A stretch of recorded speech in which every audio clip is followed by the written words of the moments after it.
En pocas palabras, un guantazo.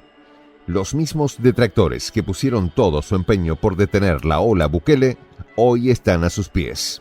La mejor evidencia es la numerosa delegación presidencial estadounidense que viajó a San Salvador a la toma de posesión del presidente salvadoreño. ¿Una nueva estrategia contra el joven mandatario? De hecho, la noticia detonó en primera plana de los titulares. La Embajada de Estados Unidos en El Salvador, en su cuenta oficial de la red social X, informó sobre una delegación conformada por altos funcionarios gubernamentales de Washington, que viajaron con motivo de la investidura del líder salvadoreño. Una nueva elección del mandatario. Los detalles a continuación. Si estás en El Salvador o vives en El Salvador y quieres participar de un encuentro con el J, aquí un evento que vamos a organizar, por favor escríbenos al siguiente número de WhatsApp, +51 959 88 11 12. En todo caso, más información al término de este video. Una numerosa delegación presidencial de Estados Unidos viajó a la asunción de Nayib Bukele, pese a ser su mayor detractor desde que asumió la presidencia. Cabe preguntarse, ¿cuál será el nuevo entramado político de la Casa Blanca contra Bukele? La Embajada de Estados Unidos en El Salvador, a través de su cuenta oficial de la red social X, anunció que una comitiva conformada por altos funcionarios del gobierno norteamericano viajó a la investidura del líder salvadoreño. La numerosa delegación estuvo encabezada por el secretario de Seguridad Nacional, Alejandro Mayorkas. La ceremonia se llevó a cabo el sábado 1 de junio en la Plaza Gerardo Barrios, ubicada en el centro histórico de la ciudad de San Salvador. El presidente Joe Biden informó el último miércoles, antes de la asunción, sobre la designación de los integrantes de su gabinete que asistieron al evento que dio inicio al segundo mandato de Bukele. En la plataforma ex Twitter de la Embajada de Estados Unidos en El Salvador, la administración estadounidense comunicó: "Nos honra anunciar que la Casa Blanca ha designado una delegación presidencial de alto nivel para asistir a la ceremonia de investidura del presidente Bukele". Los miembros restantes, que formaron parte del grupo que representó a los Estados Unidos en el acto protocolar en El Salvador, fueron el embajador de Estados Unidos ante la República Salvadoreña, William Duncan, y la subsecretaria de Comercio Internacional, Marisa Lago.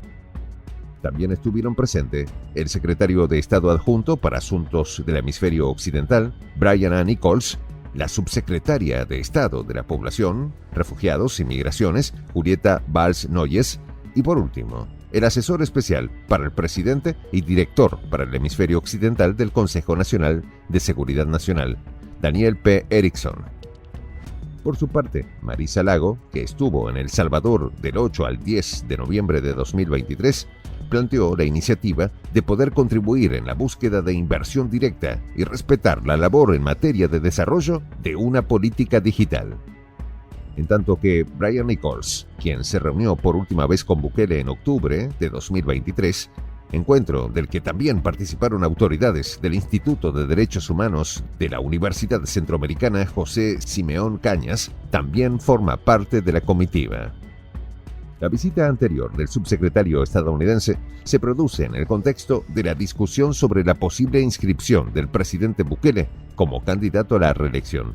La Sala de lo Constitucional de El Salvador interpretó en su resolución que un artículo de la Carta Magna permite la candidatura del presidente en la contienda electoral por una segunda ocasión y que selló el pueblo en su decisión en las urnas. La Sala también ordenó al Tribunal Supremo Electoral dar cumplimiento a la resolución. El tribunal afirmó casi de inmediato que acataría esa disposición. Abogados constitucionalistas y opositores han alegado que la reelección de Bukele es ilegal, señalando que la Constitución la prohíbe en 5 artículos diferentes. Sin embargo, otro grupo de abogados admitieron la legitimidad de la reelección, reconociendo que ahora la Sala de lo Constitucional de la Corte Suprema de Justicia lo avaló, por lo tanto, es un tema superado. Nayib Bukele asumió el sábado la presidencia de El Salvador para un periodo de 5 años en el que gobernará con más poder que nunca la nación centroamericana. y tras haber ganado contundentemente la reelección en febrero, a pesar de las presiones de la oposición y acompañado además por los que trataron de interferir en su gobierno desde que asumió la presidencia en su primer mandato. Cabe recordar que desde que Bukele asumió la presidencia en El Salvador, la potencia del norte le enfiló los cañones primero con la destitución del juez principal Raúl Melara, aliado a los intereses de Washington, y la destitución de los jueces de la Corte Suprema. Más tarde, con la adopción de Bitcoin como moneda de curso legal, se amplió un poco más esta brecha entre ambos gobiernos. El activo cripto desplazó al dólar como único circulante en la nación centroamericana. De hecho, la diáspora empezó a enviar las remesas a través de transacciones con plataformas de criptomonedas para no incurrir en elevados impuestos en el uso del dólar. Esta medida eliminó gran parte de la circulación de la moneda estadounidense en la nación centroamericana, impulsado por las políticas implementadas por Bukele. Pese a los esfuerzos de Washington, el Tesoro, JP Morgan y otros detractores no pudieron opacar el avance logrado en El Salvador, lo que hoy se evidencia en logros de la economía. Gracias a esto, el presidente salvadoreño saldó la deuda pública contraída con el Fondo Monetario Internacional, pese a la opinión de muchos expertos como Bloomberg, The New York Times, The Washington Post, el FMI, JP Morgan y otras entidades que repitieron con vehemente eco la supuesta imposibilidad de la nación de poder liquidar a tiempo su deuda. Sin embargo, en un giro inesperado, el mandatario realizó el pago de $800 millones a los acreedores de los bonos de la deuda soberana, cuyo plazo vencía el 24 de enero, adquirida en gobiernos anteriores, y otros 800 millones para 2025 con los bonos respaldados por Bitcoin. Al anunciar el pago de la deuda, Bukele fustigó a quienes afirmaron la imposibilidad de saldarla. El año pasado, casi todos los medios de comunicación internacionales heredados dijeron que, debido a nuestra apuesta de Bitcoin, El Salvador iba a dejar de pagar su deuda en enero de 2023, así señaló el líder. Para mala suerte de la campaña de desinformación, anunciamos que este día hemos completado el pago del bono 2023 por 800 millones más intereses. Así remarcó el ministro de Hacienda, Alejandro Zelaya. El Salvador ha sido objeto de críticas de organismos financieros internacionales, luego de adoptar el Bitcoin como moneda de curso legal. El Fondo Monetario Internacional presionó al gobierno de Bukele para eliminar el activo, alegando volatilidad y su falta de regulación, pero el gobierno salvadoreño desestimó la recomendación y anunció que emitirá bonos Bitcoin. También fueron criticadas sus medidas contra la inflación en el país, pero sus reformas, aprobadas por mayoría en el Congreso salvadoreño y en la población, cuidaron los bolsillos de los salvadoreños. El Salvador logró el precio más bajo de los combustibles en Centroamérica, con 4,31 sin ser un productor, como resultado de las medidas implementadas. Más tarde, las políticas impulsadas por Bukele contra la delincuencia se convirtieron en el centro de las críticas de la potencia del norte. Estados Unidos denunció las condiciones de las cárceles de El Salvador por el estado de excepción impulsado por su gobierno, supuestos abusos. Una ola de delitos por estos grupos delincuenciales, que en solo 72 horas tomó la vida de más de 87 ciudadanos en el país, obligó al gobierno de Bukele a tomar drásticas medidas. El establecimiento del régimen de excepción se aplica desde el 27 de marzo de 2022 y en marzo pasado llegó a su prórroga 24, aprobado por el Congreso salvadoreño. La violencia en El Salvador ha disminuido considerablemente desde 2015, cuando se registraron más de 6.656 homicidios, y era calificado como uno de los países más peligrosos del mundo.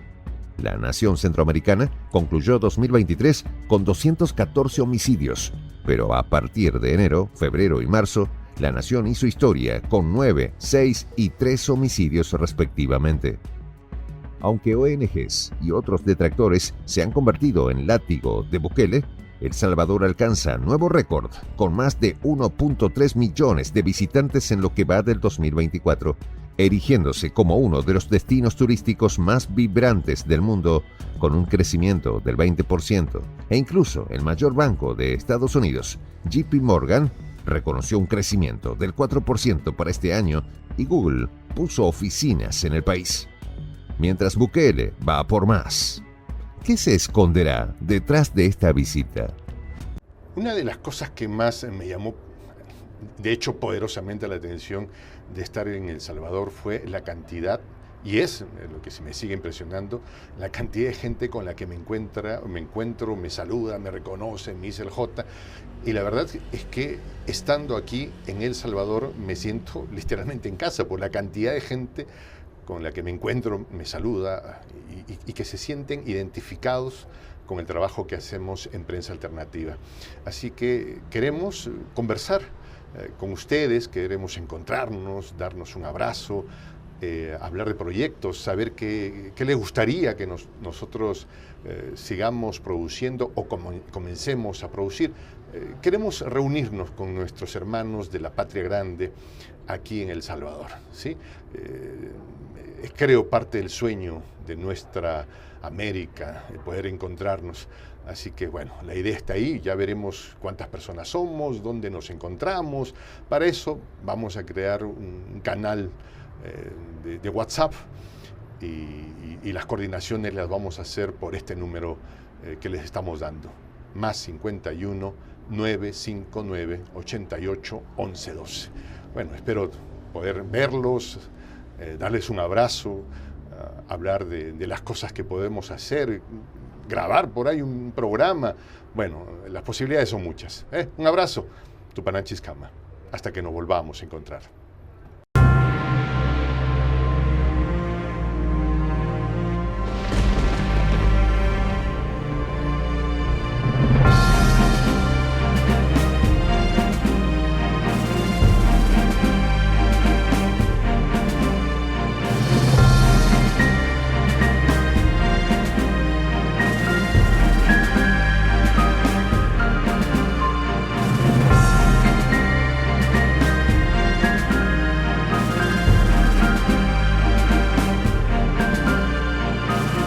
Voz de la Patria Grande.